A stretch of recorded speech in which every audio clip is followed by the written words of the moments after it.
মোশাররফ করিম বাংলাদেশের একজন জনপ্রিয় ও বহুমুখী প্রতিভার অভিনেতা। নাটক, চলচ্চিত্র ও বিজ্ঞাপন সব ক্ষেত্রেই তিনি নিজের অভিনয় দক্ষতার মাধ্যমে দর্শকদের মন জয় করেছেন। তিনি ১৯৭২ সালে ঢাকায় জন্মগ্রহণ করেন। মঞ্চ নাটকের মাধ্যমে তার অভিনয় জীবন শুরু হয়। পরে টেলিভিশন নাটকে ব্যাপক জনপ্রিয়তা অর্জন করেন। বিশেষ করে হাস্যরসাত্মক ও চরিত্রভিত্তিক অভিনয়ে তার দক্ষতা অসাধারণ। তার অভিনীত কোথাও কেউ নেই, ব্যাচেলার, 420 এবং হাউসফুল নাটকগুলো দর্শকদের কাছে বেশ সমাদৃত। চলচ্চিত্রেও তিনি সমান সফল। টেলিভিশন এবং জালালের গল্প সিনেমায় তার অভিনয় দেশ বিদেশে প্রশংসা কুড়িয়েছে।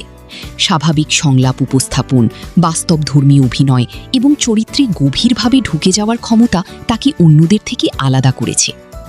ব্যক্তিগত জীবনে তিনি জুই করিমের সঙ্গে বিবাহিত এবং এক সন্তানের জনক।